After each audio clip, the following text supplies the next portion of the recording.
Artinya surat An-Nas itu masih satu kalimat panjang. Tapi Allah memecahkannya menjadi beberapa ayat. Artinya Allah Subhanahu wa taala pengen kamu fokus dulu a'udzu birabbin nas, pahami. Sudah Malikin nas, sudah Ilahin nas. Jadi setiap ayat itu kita harus fokus gitu. Tapi kita juga harus melihat secara makro, betul? So saya akan bandingkan kul.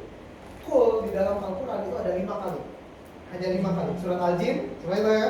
Uluhiyah, kemudian Qul ya ayyuhal kafirun sama 3 kul terakhir. Itu ada 5 kul. Ini adalah kul yang terakhir. Dan Bapak Ibu tahu nggak? Setiap Allah Subhanahu wa taala berfirman kul, katakanlah, artinya yang diomonginnya itu nggak tahu apa-apa. Siap pertanyaan saya, kamu ini siapa ini? Kamu katakanlah. Muhammad. Siapa yang pertama kali mendapatkan ayat ini? Hei kamu. Artinya Rasulullah SAW. Turunannya dapat ke kita, iya Al-Quran ini untuk seluruh manusia, tapi pertama kali audiensnya adalah Rasulullah SAW. Artinya Rasulullah SAW tidak tahu hal ini sebelumnya. Allah sebenarnya mengajari sesuatu sama Rasulullah SAW. Kul, kamu ngomong, a'udzu birabbin nas. Aku berlindung kepada Rabbnya manusia. Oke, kulnya udah ngerti di sini. Nah, sekarang yang jadi masalah kenapa ini 3 kali diulang? Padahal sama-sama nas, ya kan? Rabbin nas sama-sama udah. Kenapa nggak cukup 1? So beberapa mufasir bilang karena 3 hal ini unik. Jadi ada mufasir yang bilang ini arti, ada yang bilang ini fase manusia. Amazing, satu-satu ya. Secara arti, Rob itu kayak kalau kita doa untuk orang tua, Robbi firli wali walidayya kama Robba, betul? Kata yang sama, Robba, artinya mengurusi. Ya. Tapi kadang-kadang orang tua ngurusin tapi dia nggak punya otoritas. Kalau keluar rumah dia nggak punya otoritas, makanya keluarlah Malik. Malik artinya raja. Jadi Allah Subhanahu wa taala nggak cuma ngurusin detail rezeki, Allah Subhanahu wa taala sebagai raja. Tapi kenapa ada kata ilah? Karena tidak semua raja itu disembah. Makanya kalau kata ilah. So ada artinya Rob, Malik, ilah itu kayak udah kamu gak usah nanya lagi siapa kamu. Saya minta berlindung sama siapa? Saya Rob. Apa? Saya berlindung kepada Rob. Saya berlindung kepada Malik. Saya berlindung kepada udah ultimate. Mau minta tolong sama siapa lagi? It's amazing kan?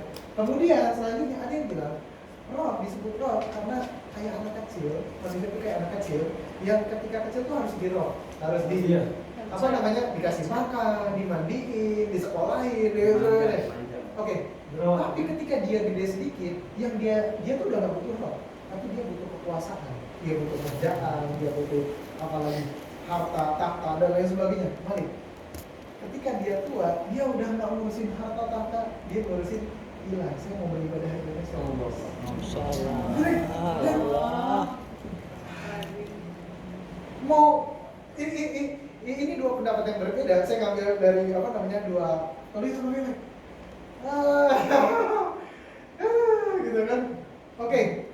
Dan ternyata Bapak Ibu, sebelum saya jauh lebih lanjut, 3 kata ini terulang di Al-Fatihah.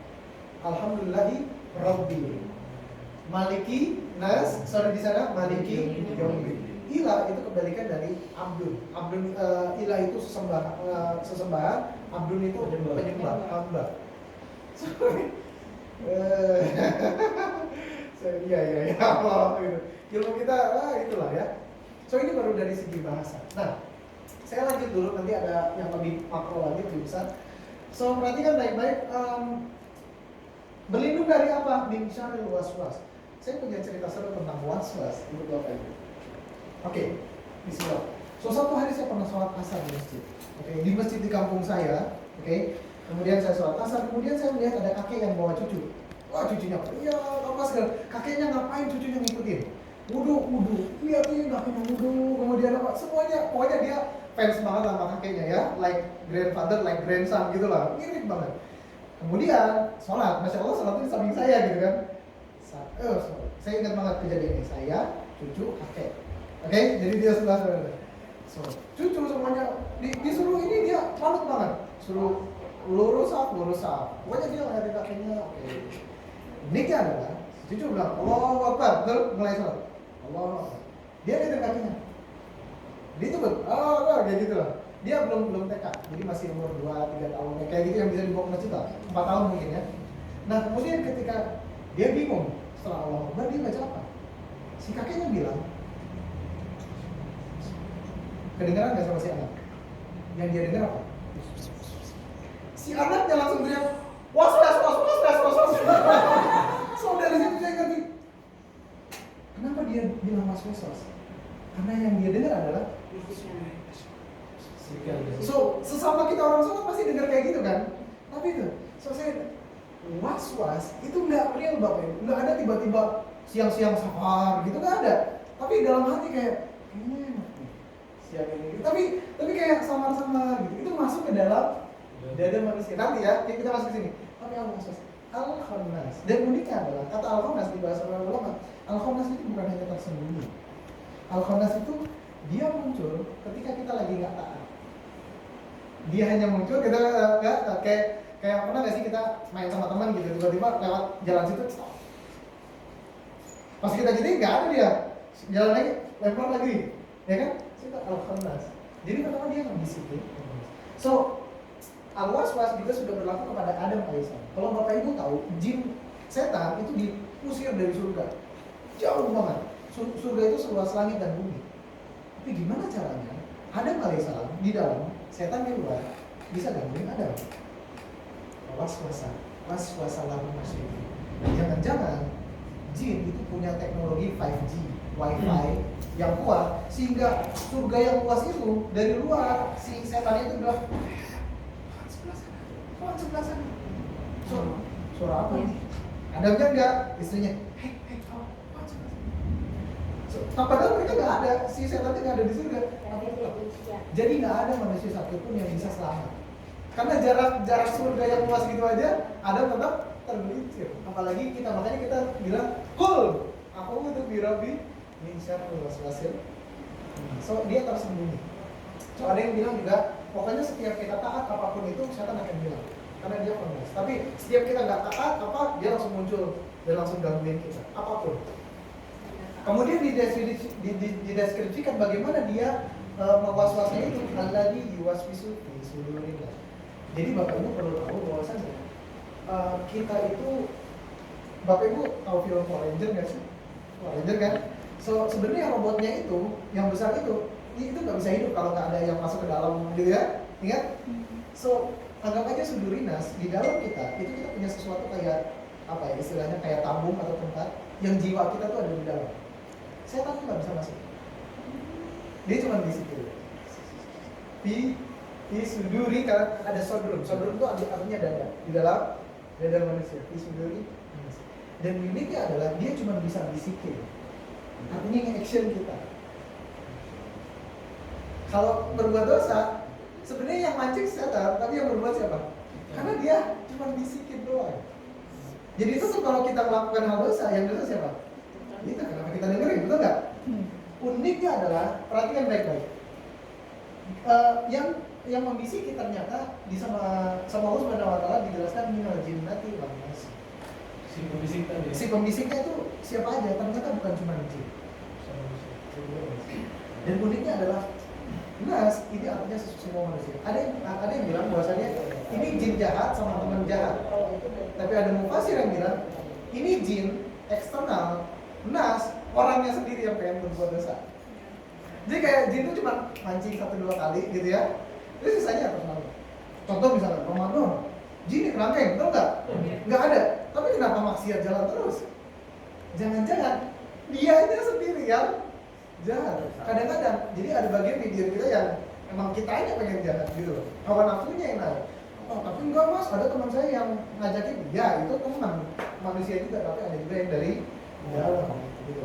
So saya mau bilang kayak gini, kita pebisnis ya, kadang kalau misalkan kita dengar sekali ini sudah enak, percaya kita kan, tapi karena iklan itu selalu berulang-ulang, ya kita lagi masak, lagi nyapu, lagi kerja, lagi apa, ini sudah enak, kita udah iklannya udah nggak ada lagi tuh di TV sebulan yang lalu. Tapi pas kita ke supermarket, yang digini Pak, kita kadang-kadang nggak ngerasa. Jadi kayak sebenarnya sama, komunikasi itu mau marketing, mau bisnis, mau setan itu sama cara bermainnya. Pokoknya dia dengerin aja dulu, ya kan, terpapar dulu tuh, gitu kan. Nanti lama-lama, wah kalau saya mau perlu A, kayaknya solusinya kayak gini. Gitu. Jadi mintalah ke setan. Terus apa penangkalnya? Penangkalnya kita harus kembalikan ke yes. Nah, sekarang Bapak Ibu, saya ingin lebih makro lagi, lebih luas lagi. So, ada namanya Syekh Amin Asam Islahi, dia ulama di Pakistan. Dia bilang Al-Quran itu dibagi beberapa tema. Oke, so dia bagi 7 tema besar Al-Quran. Saya nggak akan ngomongin 7 tema besar, saya perkecil lagi. So, surat Juz 29, 30 itu katanya satu tema, kata dia. Oke? Kemudian tapi dia bagi Juz 29 sendiri, Juz 30 sendiri. Kemudian Juz 30 sama dia dibagi lagi jadi 3 tema. 7 tema lagi. Kata dia, An-Nas itu temanya setema sama Al-Ikhlas, Al-Falaq sama An-Nas. Oke? Udah. Apa hubungannya? Kata dia, Al-Ikhlas, Al-Falaq, An-Nas adalah sinkron dengan Al-Fatihah. Maksudnya gimana? Ketika kita bilang Alhamdulillahirabbil alamin, Ar-Rahmanir-Rahim, Maliki Yaumiddin, oke? 3 hal, kita menemukan itu semua dalam Al-Ikhlas.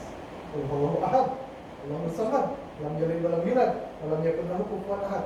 Kayak kalau kita bilang, adakah yang menyamai Alhamdulillahirabbil alamin, Ar-Rahmanir-Rahim? Enggak ada. Makanya kesamaannya ada di luar biasa. Uniknya adalah ketika dia bilang Al-Falaq sama An-Nas itu sinkronnya sama ihdinas siratal mustaqim. Makanya di a'udzu ihdinas siratal mustaqim. Kemudian dia bilang, terus dibagi 2 lagi, ihdinas siratal mustaqim siratal ladzina an'amta 'alaihim ghairil maghdubi 'alaihim waladdallin. So maghdub sama dhalin itu banyak di 2 hal. Perhatikan baik-baik. Jin sama manusia, siapa yang bisikin? Jin. Siapa yang dibisikin? Manusia. Perhatikan baik-baik. Maghdub waladdallin, kan? Yang dimarahin sama yang tersesat. Yang dimarahin sama yang tersesat. Wow. Kalau ada yang bilang Al-Quran nggak masuk akal karena nggak ada kata pembuka, nggak ada penutup, nggak ada kesimpulan apa segala macam. Memang Allah berbicara nggak seperti itu. Caranya berbicaranya, kita belajar bahasanya dulu, baru kita kok nyambung ya. Jangan-jangan sengaja, jangan-jangan sengaja. Oke, sekarang Al-Falaq sama An-Nas. Oke?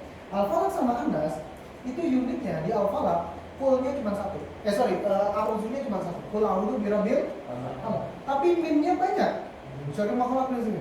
Tapi di sini a'udzunya banyak, minnya cuma 1. Tahu enggak Bapak? Al-Falaq itu adalah perlindungan luar. Kita diguna-guna apa itu ya? Ketika malam hari itu luar. Tapi ini dalam. Makanya kita perlu 3. Bukan hanya yang mengurusin kita, bukan hanya raja, tapi sembahan kita bawa semuanya untuk melindungi jalan. Menurut beberapa mufasir, Al-Falaq itu tentang dunia, kalian dilindungi di dunia. Ini mengenai dan Allah SWT Ar-Rahman, dunia, Ar-Rahim. Akhirnya komplimen gitu. Jadi di sana apa, di sini 2 hal, di sana apa 2 hal, di sini 2 hal gitu. Wow. Ya, itu saya baru baca 3 sumber. Belum nanti ya termasuk Ibnu Katsir di situ. Belum nanti kalau kita tafsir ini, tafsir itu dan dengan latar belakang ilmu masing-masingnya mereka. Dan kita akan berkesimpulan saya belajar An-Nas itu sama aja kayak narik se-Al-Quran poinnya adalah ini. So Allah SWT membuka dengan Al-Fatihah, kita minta hidayah. Maka hidayah yang paling ultimate ada di 3 surat terakhir. Makanya zikir pagi petang apa yang 3 ini wajib? Oke, sebelum tidur. Ini lagi. Coba. Pokoknya ini keluar di mana-mana. Karena Al-Fatihah sama ini itu kayak cover F gitu.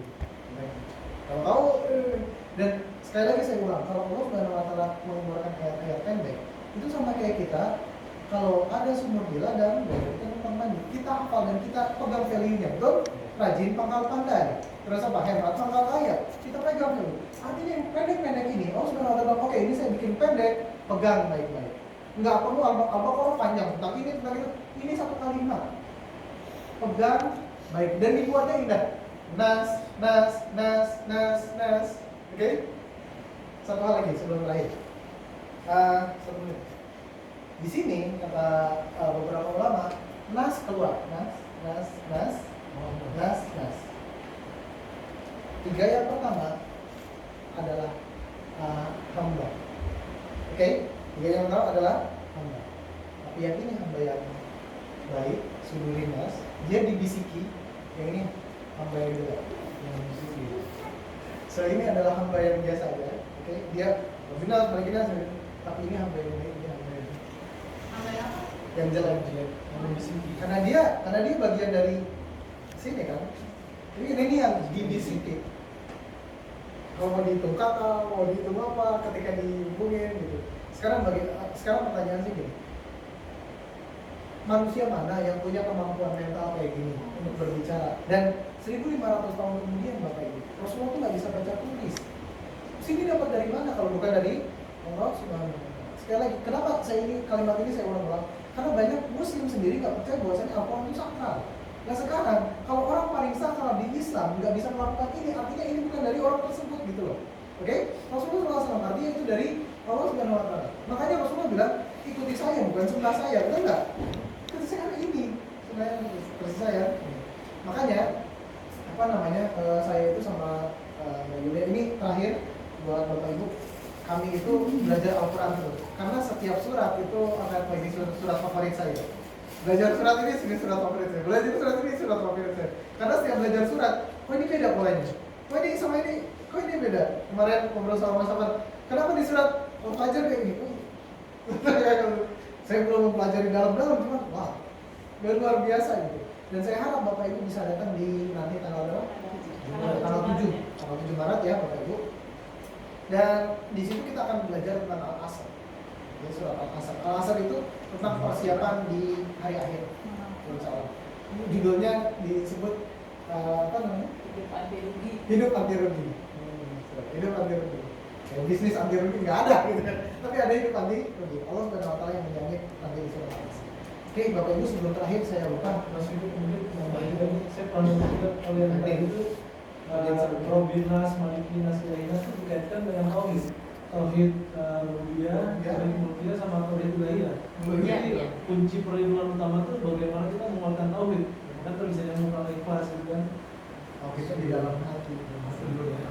Bukan jadi kita harus memperkuat tiga sisi tauhid tadi gitu ya.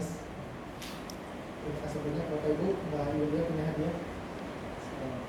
Saya akan berikan ke Mbak Yulia. Ini udah selesai ini ya.